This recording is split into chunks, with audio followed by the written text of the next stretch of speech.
Right. Hey, everybody. Hello, Mr. Gantner. Hey, Peter. Welcome, everybody, to the Tuesday weekly Nexus Ecosystem AMA. And we are excited to come to you today with what we have going on. And we are live. So, hey, everybody out there on YouTube and out there on Zoom and everybody watching live and on replay. Thank you for smashing your like button and subscribing and sharing out there so more people can see what we're doing here in the Nexus ecosystem. Hard at work, as Rhonda was saying before we started the live, but hard at work, up late, up early, and we've working on some very exciting projects and partnerships and things that are going to be launching, releasing, and more visible in the next few months. Man, what a time and what a place to be doing this, and with what better people than all you guys out there in the Nexus ecosystem, holders, future holders. We're excited. So without further ado, I'm going to pass over to Peter and let's see what we got happening this week in Nexus Ecosystem AMA. Hey, how's everybody doing? Amazing. So, guys, this is an AMA. If you want to ask a question, you can ask it in the Q&A. We just have a bunch of stuff going in the background, guys. A lot of stuff we just can't share right now. Things we're working on, things we're building, which we will share because, of course, the community will get to vote whether we move forward with them once we have them ready to share and put out there, as this is a community-driven DAO. That allows for, the people, the holders, the token holders, to help determine and decide on the direction that we're heading in. I'm going to get into a subject we've been talking a lot about community as commerce, the participatory economy. These are new concepts, new ideas, which, of course, we as a team have been working on for 7 years now, 7+ years. I actually came up with the first concept or idea about community as commerce about 7.5 years ago, and really have begun to one of the thought leaders in the development of what we call community as commerce and the participatory economy, right? They kind of work hand in hand with each other. And we know this because we've gone on Google and searched community as commerce, right? And there was an article that was written about the time that I came up with the original concept of it, and we just found it recently. And then, of course, if you go on and look at participatory economy, very little to nothing comes up from on Google even today. We're February 28th, 2023, and it's a concept that I don't think we've grasped a hold, which is why we don't have 300,000, 500,000 people in Nexus ecosystem. Because we're in a bear market. We've been there now for 15, 16 months. And I know Bitcoin went from the 16s back up to 23. And it's like, wow, it's back up, right? But that is not a bull market, right? That is not a matter of fact, there was just a report that was put out. Binance hired a company to do a survey. They surveyed a few thousand people across the country. Crypto, the number of people that are holding crypto today is the same as it was in January 2022, meaning there's been no shrinkage and there's been no growth in it, right? It's basically been flatlined in the United States. There's a few countries that have had a little bit of growth, but very few. Most of it on a global scale, crypto has been very steady. Now, the bad side is it's not a bunch of green candles, and man, it does definitely slow down advancement. We see it from our side, right? Working on projects, there's less capital available, less people interested in order to develop and move things forward. So the technology is moving forward. It's just moving forward at a slower pace because it doesn't have the interest level in it. The good part about that, and again, I'm not a financial advisor, don't give financial advice. From my perspective, it's a good time to position ourselves. We're always in this as people. We're always in this cycle of we wait, we put off, we wait, we put off. something exciting happens, we go to engage and we're like, oh, I wish I would have started earlier. I wish I would have gotten earlier. I wish I would have, right? So like the run up before 2018, the first real crypto boom, right? The first bull market where things were just going crazy. There were so many people that during that boom, I heard them say, man, I wish I would have got in like 4 months earlier, 6 months earlier, 8 months earlier. And then the bust came. And then the cycle started all over again, because when the next run up came in 2020 and it started to go crazy, you heard the same thing. Oh, I wish I would have got in 2019. I wish I would have got in when it was in the bear market. And now it's done it again, where the bull went running, $3 trillion, nearly just short of 3 trillion in total market cap, all the way down to $500-600 billion. So 1/6 of almost close to the top there. And then again, we have this same thing, and it's going to happen again. There will be another bull market, and you'll have the same people saying the same stuff. I wish I had gotten involved in February of 2028 or in, September of 2022, because I wish, oh my goodness, if only Bitcoin would go back down to 23,000 from the $250,000 it's at right now, I could buy 10 of them, right? For the cost of 1 Bitcoin. So it's the decisions that we make today. And I know you guys have all heard this, that will determine where we're at in 6 months, a year, 5 years, 10 years, 20 years, right? So the decisions you made a year ago, 5 years ago, 10 years ago is the accumulation of where you're at right now, is the accumulation of those decisions. Some of us are excited about the decisions, and some of us are not excited about those decisions that we've made. And so we are working on some videos and some stuff on this idea of the participatory economy. So I want to get into a little bit of the explanation of it and why we believe it's such a powerful mechanism.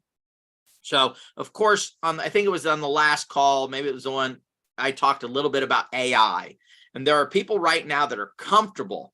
They're making 50, 80, 100 grand a year because their position is they're an expert in it and they understand it, okay?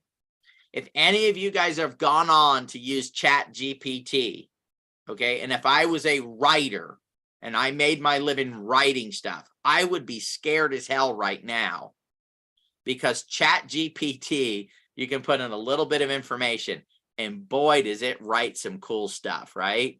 And I'll use us as the example. We spent hours writing paragraphs, and we thought we had them dialed in. We took those paragraphs and we put them in ChatGPT, and not in all instances, but in some instances, it did a better job than we did. Corey, Don, would you guys agree with that? That we're like, holy crap, that's better than what we did, right?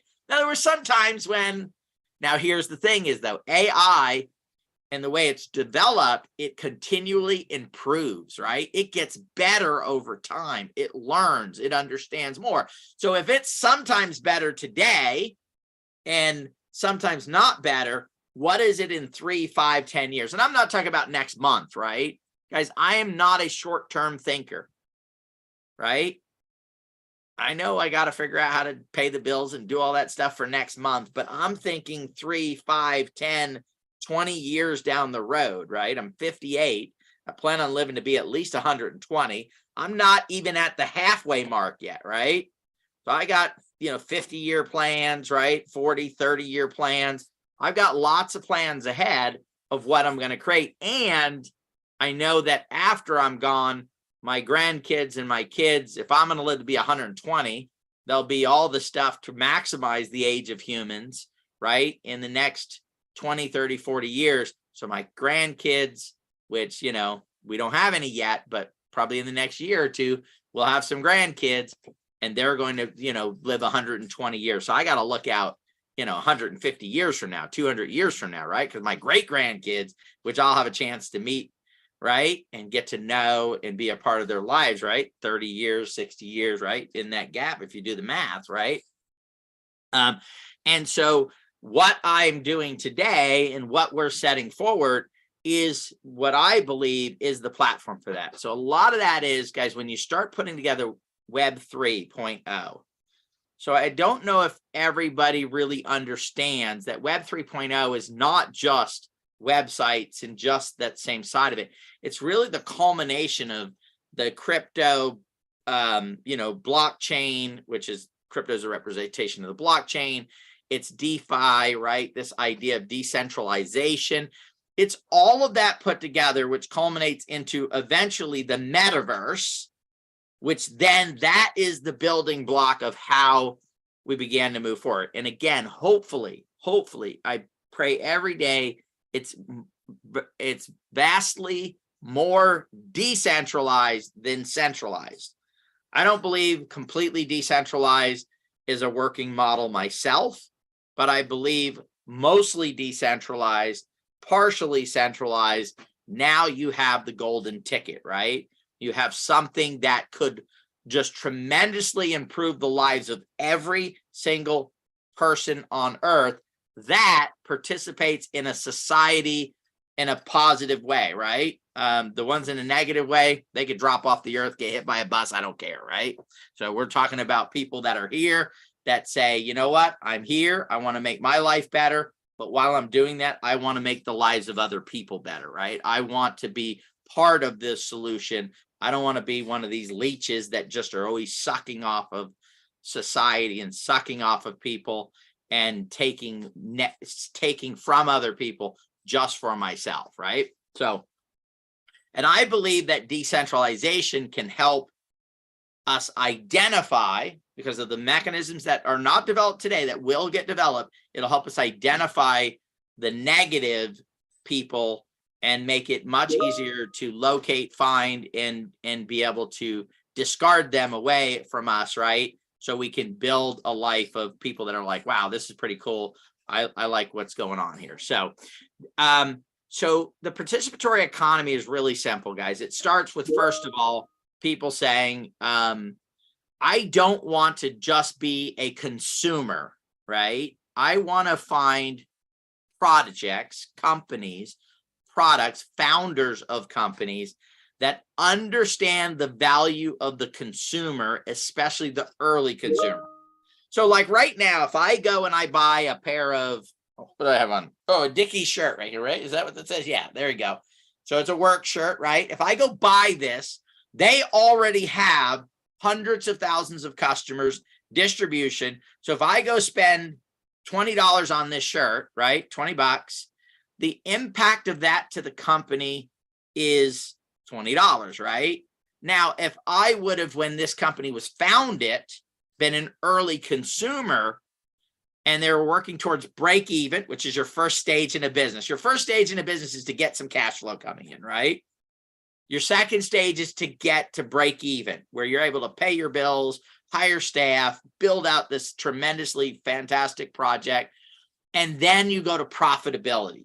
Once you're in profitability, each sale has less of an impact on the success of the company or the project than it does in the early stages. So the participatory economy is this. Instead of me keep buying these shirts, let's say Corey said, I'm going to start the Corey shirt company, right? And I'm going to make better shirts than Dickies does. And he goes to work, he designs it, he develops it. And now I'm a person who buys Dickies shirts all the time, right? It's my brand. I like it.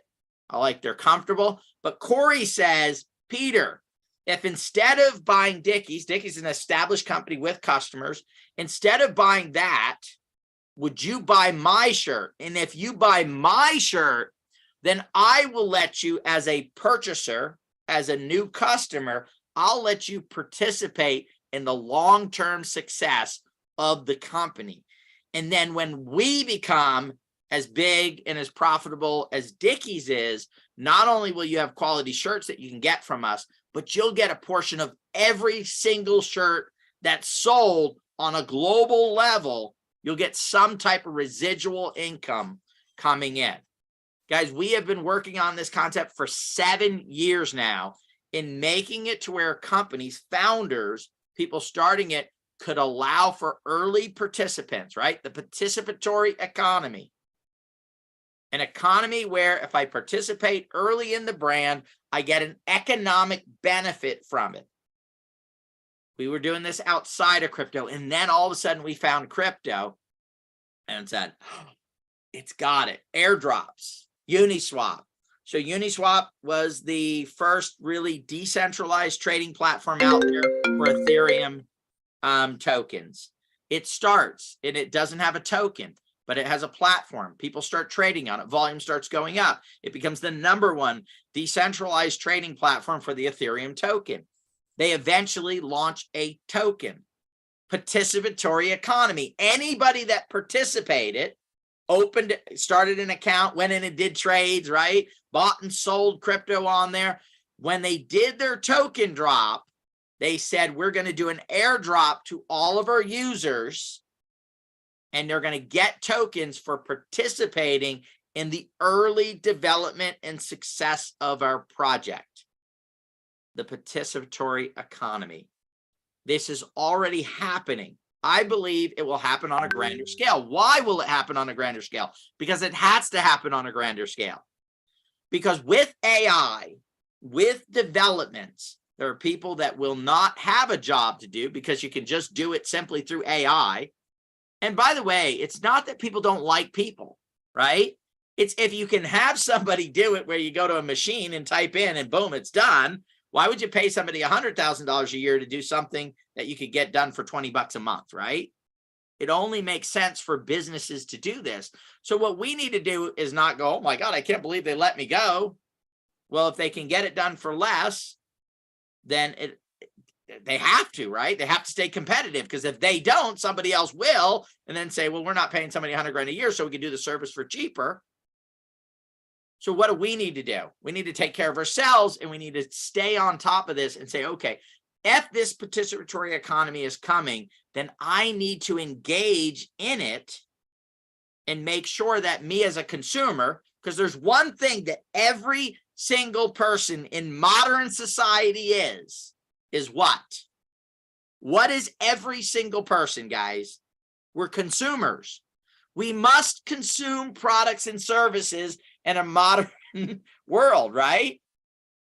Does anybody know somebody who lives in a free land, has a well in the front yard? They are completely off grid. They use no electricity. They make all their own clothes. They, ride a horse. They grow all their own food, right? There may be a few people out there, but it is a very, very, very small percentage of the population. The rest of us are consumers. We buy and purchase goods and services in order to make our lives more comfortable. So if we do that, so one of the ideas that we've been working on for the last 7 years is I want you guys to think about every Christmas. So as an adult, can some of you guys put in the Q&A, how many Christmases have you lived through in your life, right? So once you started purchasing gifts for people using your own money, not your mother or father's money, okay? Because my kids would only be able to put a few years in there, right? Because it was like up to that point, dad and mom paid for all the gifts, right? They didn't pay for them, right? So if you're like that, so just, how many, you're an adult and you started buying gifts for people every single year. So if you guys could put some, I know there's 20 something people on here. Jan's been 30 years. He's been doing it. Marty, 68 years. Jody, 63 years. All right. I want you to think about this. Out of all the gifts that you purchased over that time, how many do you think ended up in the cabinet of unused gifts, right? And you got the joy of giving these. I love giving gifts, guys. I really do. I enjoy watching people open them up and take them out of the thing and the smile on their face and all that stuff. But imagine if you could have done all of those gifts through the idea of a participatory economy. Now, I really want you guys to think back. People that were giving gifts in the 1970s when Milton Bradley was a standalone company, or Mattel, these early companies. And when you bought the Monopoly game, it came with a thing that said, if you buy this Monopoly game, we're going to give you something that would give you a profit share, right, in the entire success of that company. Think about if you did that every single holiday, just on holidays, not all year long, but just on holidays, you participated with a participatory economy, and now you had all these royalties, all of this money coming in throughout that 60 years, 50 years, 30 years. And it's continuing to accumulate and it's continuing to grow. Some of those companies would have went out of business probably, right? But a lot of them would have accelerated into, you know, if you would have bought Nike, let's say in the early 1970s when it was just beginning, or GoPro, you know, in 1990, I think is when it started, somewhere in there, right? These are companies now that are billion-dollar companies doing billions of dollars in revenue, and how much you could have come. Let's bring it even more forward. Let's bring it to the .com era, 20 years. How many people, if you can remember, what was the first year you bought a Christmas gift on Amazon? Imagine if Amazon would have said, hey, come shop online, you can buy things, and would have given you some type of residual. And we're not talking about a rewards program here, guys. We're not talking about getting some points and getting 10 cents off on your gas. We're talking about because of your importance as a consumer in the success of every single brand out there. I want you guys to understand there would be no successful company without the early consumers that supported those companies, because if there were no customers, there would be no revenue and there is no success of the companies, right? That's a fact. That's not a, you know, my theory. That's an absolute fact.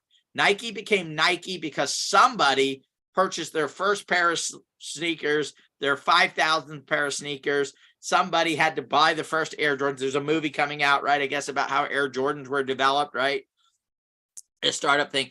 So it takes that. And so what the participatory economy says is there's people, founders of companies that say, I'd like to get my brand off the ground as fast as possible. And so I want a reward. The best place for that right now is the crypto space, right? Crypto projects where people are going, hey, we want to launch this company. We want to launch this product. We want to launch this service. So one of them, and I'll give you an example of it right now, is a company called Blur.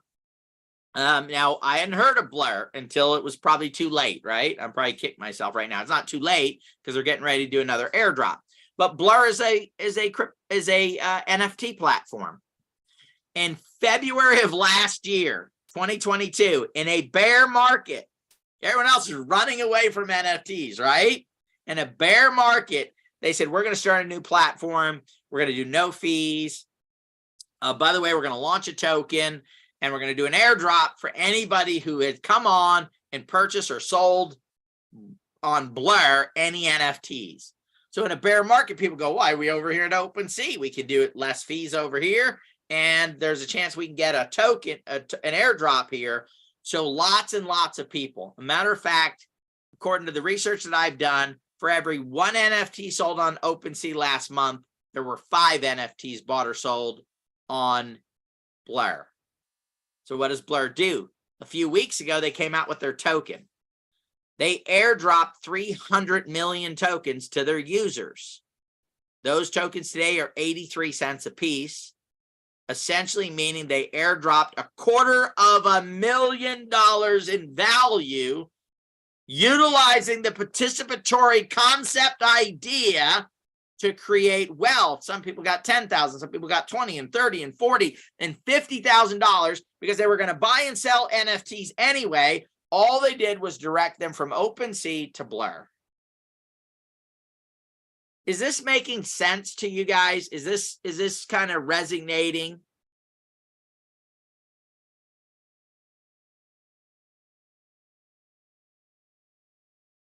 Excellent, excellent. All right. So guys, that is what Nexus Ecosystem is about, right? It's about the idea and the concept of bringing the participatory economy. And that's the term we use, community is commerce, right? So participatory, there'll be mechanisms set up where you can do it on your own. You just go participate. But if you can take a community setting and utilize community as commerce in the participatory economy, now you have the power of what? Multiplication, because you can build much faster in an organized fashion. Community is commerce. So a community that is set and built specifically to activate the participatory economy. So just like in a union setting, let's go back. Workers used to all be individuals. They worked away.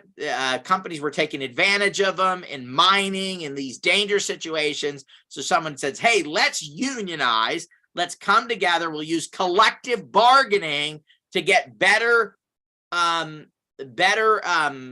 conditions, better pay. And then that is the formation of the unions. So think about the idea of building a community. Community is commerce. And coming together in a community, it's what we are with Nexus. It's what blockchain alliance is. One is a free mechanism. One is a paid mechanism where you can say, hey, we're hoping that the leaders in blockchain alliance will go out and build and recruit, and because they can make a payment because there's a cost to being involved. Nexus is a free mechanism that is in place that says community is commerce, participatory economy is coming together. So if we can bind together 1 million people, then the companies, these ideas, these founders, these special people, by the way, guys, anybody that uses the participatory economy, this idea of allowing people to, first of all, recognize the value of its early consumers, fans, and then reward them on a long-term basis, that is a hero. That is somebody who's incredible and who understands, and because they're giving up what? A portion of their equity, a portion of their revenue in order to benefit the individuals that come in. You're talking about a benefit corporation? Holy crap. We were talking about this yesterday. I love Tom's Shoes. I love what they've done, right? They took it and said, hey, they've given away millions of pairs of shoes to people that need shoes around the world.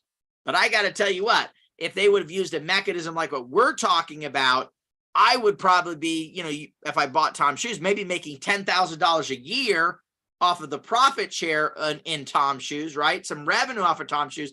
I could buy new shoes for lots of people, plus improve my own life and go out and make a difference in the world on an ongoing basis. This is a much better way to leverage than just donating or, going to Safeway. I go to Safeway, I spend my money, I use my card, and I can go to the gas station and get 10 cents off a gallon. Guys, 10 cents off a gallon is great, right? So instead of $3.59, I pay $3.49. I put $20 in my 20 gallons in my van, right? I save $2. Will $2 ever change my life? Well, it could have if I bought Bitcoin in 2009 with my $2, right? It could have changed my life, right? But there's very few circumstances where $2 would really change my life, right? However, if every time I went to Safeway, they said, hey, here's a profit sharing pool. And if you're loyal to us, you can share in that, right? And make that happen. And so that's the concept and the ideas. We're going to create videos on this so you can start sharing with friends and family, because here's the key. Not everybody will be part of the participatory economy. There will be people that do well and, they're whatever, they make 100 grand a year, 150 grand a year, married couple making 150 between the two of them, whatever it is, and they're comfortable. And really all they want, whether it's Blur, whether it's Uniswap, they just want a place to go trade their crypto in a decentralized fashion on the Ethereum chain. They just want to buy and sell NFTs. They just want to buy the new t-shirt, and because it's comfortable and it's a better t-shirt, it's a better value, whatever it is. And they're just going to be the customers. So those are what we call the people that are going to use the services. So people that are going to use, just like right now, I have Amazon come to my house every single day, or just about, right? Bringing products and stuff to our house. And then there'll be what we call the makers right now. We're going to come up with another name. I don't know what it is. And those are the people that participate in the participatory economy.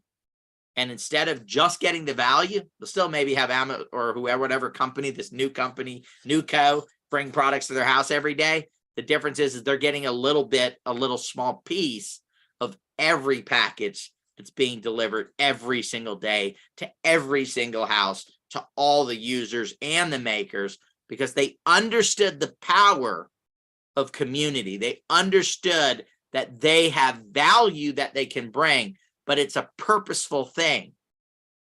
It's something where you say, I understand this. I'm going to find and search out the companies that understand this and that are doing this. Are there a lot of them right now? No. Matter of fact, most of them are in the crypto space right now. But again, I believe that this will become more and more companies because the idea of what Blur just did. Look, OpenSea, #1 platform in February of last year. Today, Blur is doing 5 times the volume. Is Blur the best looking site I've ever seen? No. Is it really any better? No, it's not better. What they did is they took the thought process of allowing people to say there's a reason for me to come to Blur over OpenSea. And that reason is I can get an airdrop of tokens and I can make my life better just on top of it. So it's that service plus. So this is where it's heading to.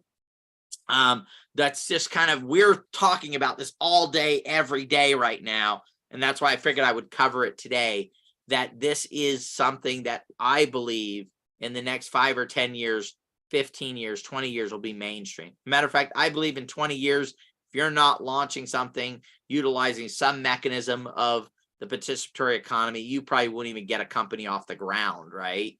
Especially in consumer goods, right? Shirt brand, clothing brands, these type of things, because there's going to be the advantage that people using the participatory economy, because they'll be able to get that early adoption.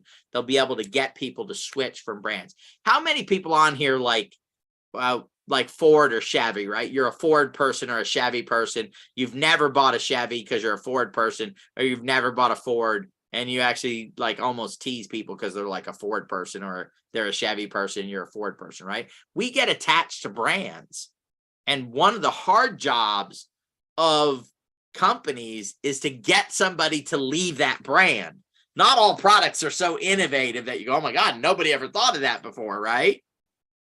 Like Blur compared to OpenSea, it's a freaking NFT platform, right? It ain't that much different. However, they were able to get OpenSea customers that were used to going there all the time and buying and selling their stuff. And I want you guys to think about this. When in February of last year, Blur had 0 customers, okay? Now you're going to sell your NFT or you're going to launch your NFT. And if they had no customers in February, then when March rolled around, how many customers do you think they had? A few hundred, a few thousand? Oh, hey, let me go. Wait a minute. OpenSea's over here with millions of customers. Why? So the early adopters really had to believe and literally do something that was maybe against them, right? Selling something on a lesser platform in order for that lesser platform to become a greater platform and have this reward happen where it became $300 million or 240 million, whatever it is, $240 million that was just randomly handed out that people have today that they could go cash out if they wanted to from that side of it. So that's all I got for today, guys. Dawn, any updates for the community? Well, we are working on NFTs for the Otherverse packages, if you want to talk about that. Oh, yes. So we are going to take the Otherverse product package, guys, and we're actually going to convert that into NFTs. And the reason being is it doesn't really make a difference, from the standpoint of purchasing it. What it will do is make a difference if you want to at some point resell it, right? You say, hey, I got 2 memberships. I only want to use one. Or maybe you get in there and you're like, no. You can then sell the NFT, and with that would come the membership. It also makes it easier for us to take it out to the public, which we're getting ready to do in the next 2 weeks for people to go, because we can deliver an NFT right away, where the packages were going to be, 60 days down the road. It's a more convenient way for us and for the people receiving them. So they will be NFTs that you will get. The NFT will be a 2-part NFT. There'll be an image, They're just all the packages. Each package has its own image. So the 1 year membership has the same image on all of them. It's not a rarity. There's not ones that are more rare than less rare than other ones. It's all the same. It's a 2-part one. You flip it back and forth. One part has what comes with the NFT. The other is an image. So there's no, oh my God, hopefully I get the rare one. You know, Marty, no, you can't get the most rare one that's out there. I apologize. I'm sorry. Seems like Marty always gets the coolest one with the movement and all that stuff, right? The super rare ones. That will not be the case here. It'll simply be that, you know, it'll be the representation of it. When you go to activate it, all you'll do is go to the site, Otherverse, connect your wallet, put your NFT in there, and boom, it'll give you your membership, your utility tokens, and all that stuff. So it's just to make it easier. If you're going to give it away to somebody, it's not, oh, I'm registered with this email address and this, and I got to switch email address. No, you just give them the NFT, they'll go register it, and boom, it's ready to go. So that's the way that we'll be delivering those to everyone. And we are close, Drew, on the credit card option. More than likely in the next 48 hours, our community, Nexus, will be able to go in and do the credit card option on that side of it. So I would say maybe tomorrow, but more than likely Thursday. Okay, Thursday, that'll be up and live, and you'll be able to go do that and get those going. It is still available on the crypto side. Will the Otherverse NFT be on Polygon or Ethereum or multi-chain? You know, Drew, that is a question for Dawn there. I believe we're going to use Polygon for transaction fee basis on that side of it. I would like to. On Polygon is where it'll come up at. So we're working out all the details on that side right now. But the credit card will be available either tomorrow or the next day. It'll still be the same way. It'll just say the packages. By Friday, you'll actually be able to go in, and then the NFT will come with. It'll be mint on demand, so you'll be able to mint it. If you've already paid, don't worry about it.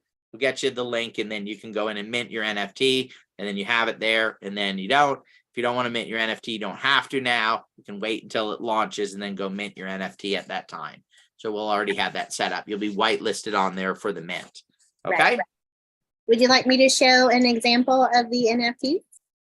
Hold on. Let me ask Marty's question. No, Marty, these are different NFTs than the NFTs that are the trunk, right? The trunk, right? You got the trunk. You're going to get all the clothing that comes in it, and you're going to get the apartment, right? Right. That doesn't have anything to do with the subscription. These are subscription NFTs. Okay. Right. Okay. Go ahead, Dawn. What are you doing?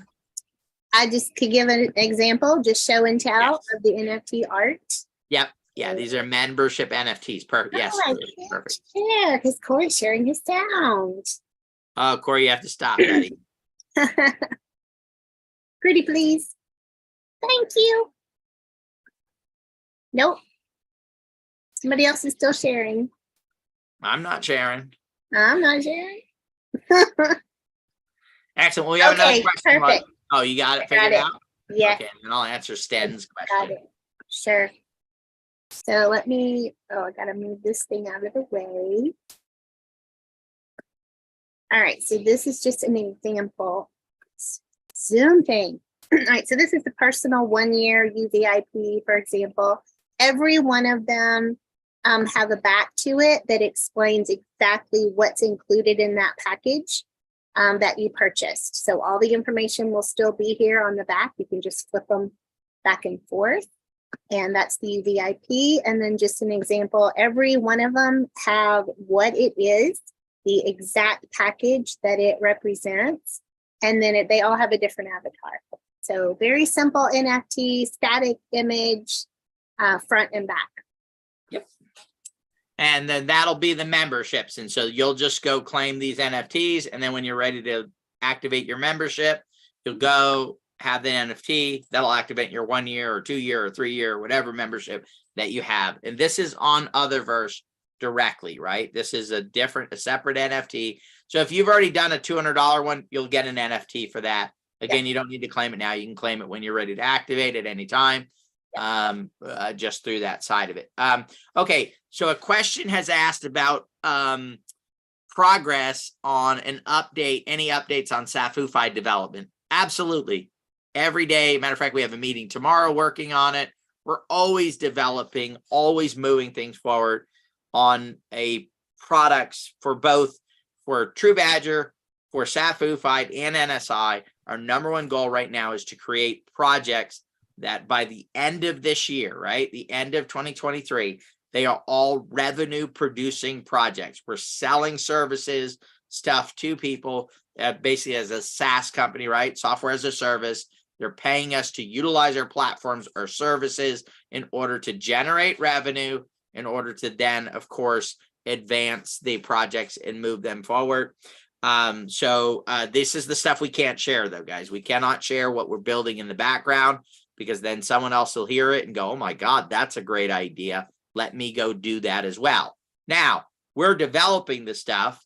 We'll share it with the community, and the community will decide, right? The SAFUFI token holders, whether it goes into execution. So we're developing, we're building it. At some point, we go probably September, maybe October, maybe sooner. I don't know. It depends on if Dawn works only 18 hours a day or 23. I don't know which one she's going to be able to do. So as we put this together, guys, at some point we'll say, hey, we're sharing it. The community will vote on the amount of tokens that you hold, and it'll say, yes, we want to implement this as a SAFUFI thing. And then that'll be implemented at that time and put together. But yes, we are working on it. Also, too, I had mentioned before that right now, so we had a incident where somebody took advantage of our staking contract, and they drained liquidity away from SAFUFI, which of course hurt the token value. What has happened is the programmers and the development team have donated, basically provided some of their other verse tokens, right? Whenever a dev team works on something, they get tokens for working on that in a project. They have tokens that were given to the dev team, the whole team that has worked on it in all aspects, other verse tokens.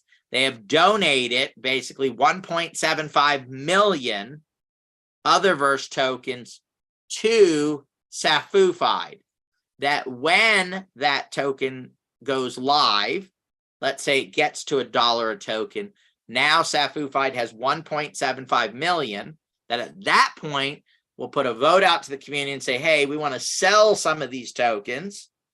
And then when that gets sold, the liquidity that was lost in the person that took advantage of the staking contract can be replaced back into SAFUFI, and then that value can go back up.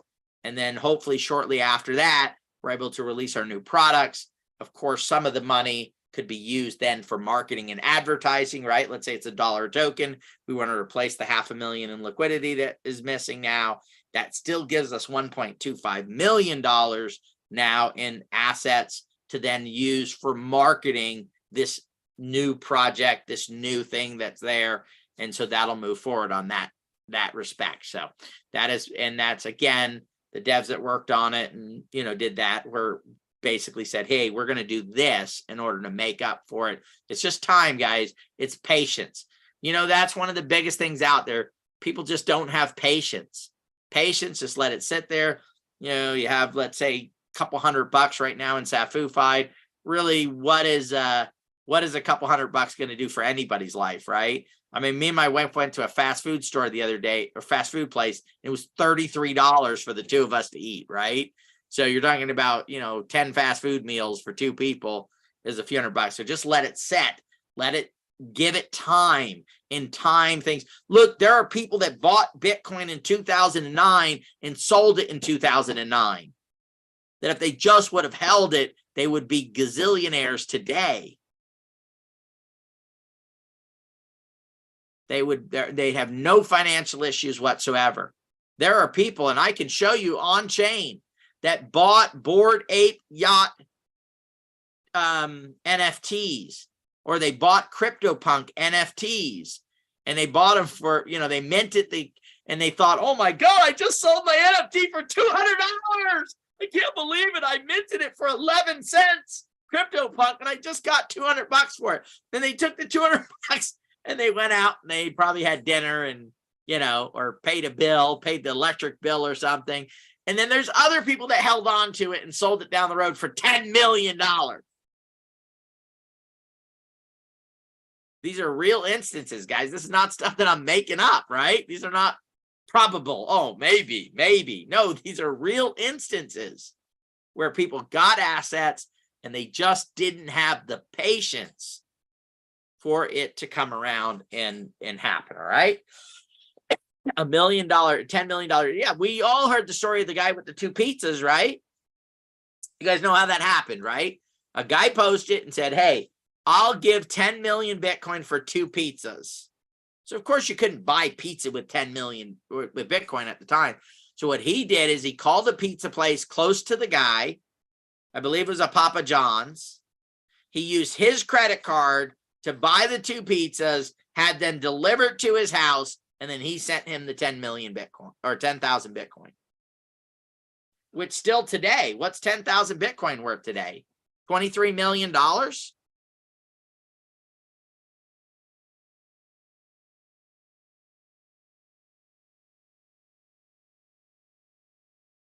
Oh, no, sorry. 230 million.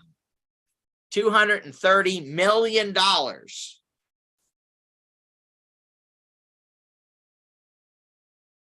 All he had to do was the guy who bought the pizza, let it sit in a wallet for 13, 14 years, and he would be wealthy. He'd be one of the top 1% of wealthy people on the planet. He'd be able to buy a mansion, a jet, a yacht, right? Pay taxes on it, and still have a few dollars left over for Taco Bell, right? To create the gas for the jet. Oh, goodness gracious. So anyway, guys, we believe today more than ever before in the concept of Web3, right? And again, Web3 is not just another iteration of the web. It's technology. It's crypto, blockchain. I should say blockchain, crypto, DeFi, NFTs, decentralized storage. Oh my goodness, guys. Did you guys see what happened with Filecoin lately? The concept and the idea of storage. So if you guys look at it, cloud services and stuff like that, think about the money that's being generated right now by companies like Google and Microsoft and all these people that are in cloud services. Think about that in a decentralized fashion where there's a mechanism where instead of just companies getting all the billions and billions and billions in revenue, that revenue is being put back out to a community of people that participated in it. And all of this feeds back even into the sharing economy, right?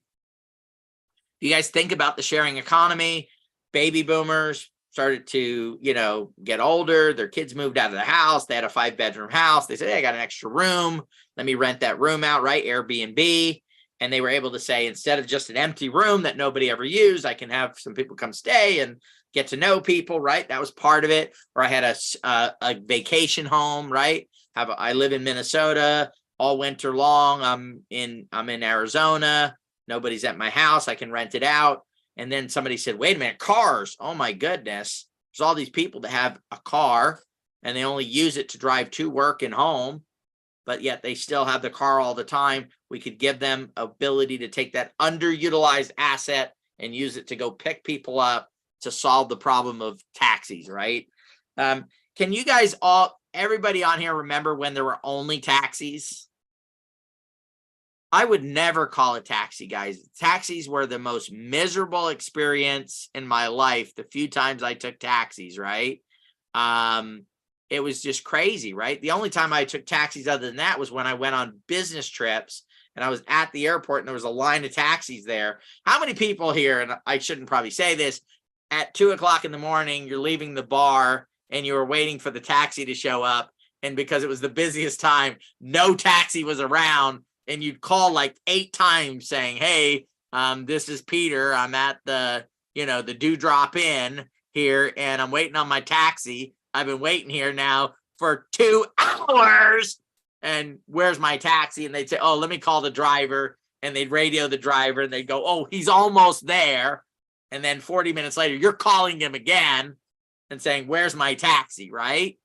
That doesn't happen nowadays, right? I go on I don't use Uber, I use Lyft, but now I'm someplace and I go, I need a Lyft. And 99% of the time, it's there in minutes and I can actually see it coming to me, right? So this is all part of this concept and this idea, guys, of moving to Web 3.0, right? Underutilized assets, participatory economy, community is commerce. Oh man, how many people love the term community is commerce? And especially if you understand and belong to a community that is there for what? A narrow common purpose. Narrow common purpose is the financial benefit of each and every single member that participates. And that's where the participatory economy comes in. Boom. We know it, we understand it, and we're early adopters in it. Guys, go and Google and put in participatory economy. Hardly nothing is going to come up because no one else understands it. We are ahead of the curve. We are sitting there and we're not sitting there going, hey, let's go join everybody else. We're pioneering in this area. We are the tip of the spear that's going in and saying, here, guys, here's what the world's going to look like in 20, 15, 18, 30 years. And it's an absolute necessity because of the fact that these technologies are going to displace people from their jobs. And there's something that there will always be, whether you have a job or don't have a job, you're a consumer. What about that thought right there, guys? Whether you have a job or don't have a job, you're a consumer. You still have to purchase things, right?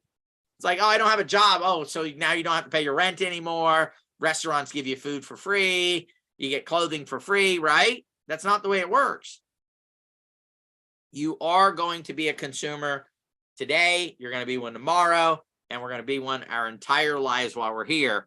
We're always consuming. We're always purchasing. We need to utilize that as a power to then help move brands, companies, projects forward with an agreement, a collective bargaining agreement through a community that says we get more than anyone else. Why? Because we're going to bring 1,000, 5,000, 10,000, 50,000, 100,000 people. You don't have to go find 100,000 people to participate in your participatory economy. We'll bring you 100,000 people to participate in that community with it. That is the genius, the brilliance, the idea behind Nexus Ecosystem and all of the stuff that we're doing. Anything else anybody got? If that's all, then everybody have a great rest of your day, week, and we'll see you back here